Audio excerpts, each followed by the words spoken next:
ในขณะนี้ผมอยู่ที่อย่างวะอยู่ที่ดานนั่นเองนะฮะในขณะนี้ผมยัง ดานหัวมิตรภาพ ซึ่งตอนนี้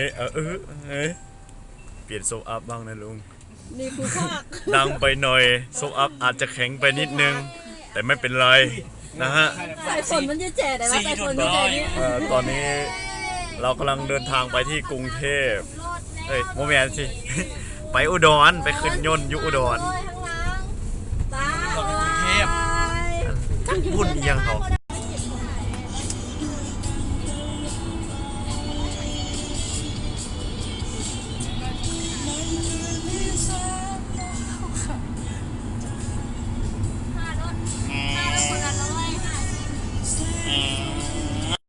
และเป็นครั้งแรกที่ว่าจะได้ขี่ยนต์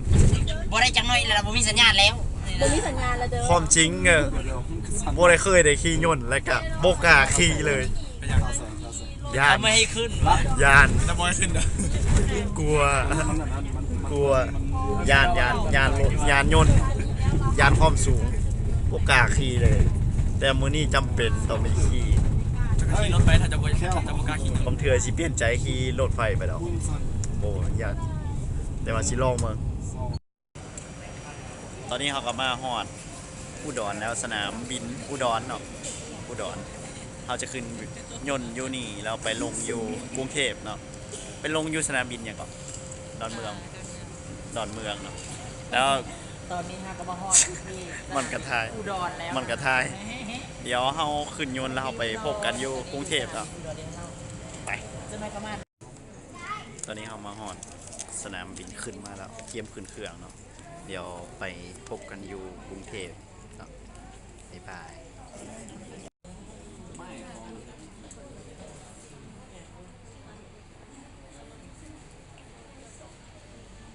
ท่าอากาศยานนานาชาติดอนเมือง ขอเรียนเชิญผู้โดยสารทุกท่านขึ้นเครื่องได้นะคะประตูทางออกหมายเลข4ประตูทางออกหมายเลข4กรุณาแสดงบัตรประจำตัวประชาชนหรือหนังสือเดินทางพร้อมกับหมายเลขที่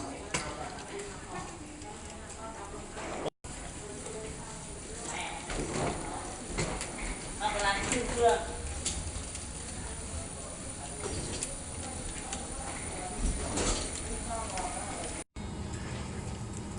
ไปพบกันอยู่กรุงเทพเนาะไปขึ้นยนต์มาแล้วเนาะเดี๋ยวจากไหนบุกครั้งแรกแล้วก็แบบยานมันตื่นเต้นเลยจากไหนบุกมันไม่เคยขี่เลยเดี๋ยวลงไปทางนอก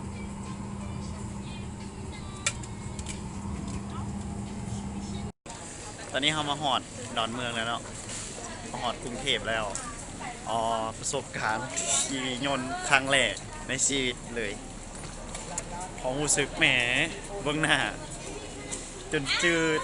หน้าเหลืองเลย หน้าจืดหน้าเหลืองเลยทางมาหอดเนาะเดี๋ยวเขาไปลินไปเที่ยวไปกรุงเทพ นั่นแหละตอนขี่ยนต์เป็นอะไร ตอนขี่แล้วก็ตอนนี้ความรู้สึกยังคือเก่าอยู่หัวใจนี่ ใจพิว เต้นพิดจังหวะแล้วก็ความรู้สึกยาน มันเต้นแวหรือเต้นจ้า บางทีแบบมันเสียวๆนะวิวมันขึ้นสูงแต่ข้างแรกว่าขึ้นสูงขนาดนี้อะนะ วันนอกเนี่ยโอเคเนาะคลิปนี้ก็จบนี้เดี๋ยวไปอยู่กรุงเทพเดี๋ยวเราจะพาไปเบิ่งในบรรยากาศในงานรับรางวัลเนาะรับรางวัลของทีมงานไต้บ้านเนาะในสาขาซื้อมณฑลอีเดนแล้วก็จะไปดินไปเที่ยวอยู่ไสนั่นเดี๋ยวจะพาไปเบิ่งคลิปหน้าเนาะบ๊ายบาย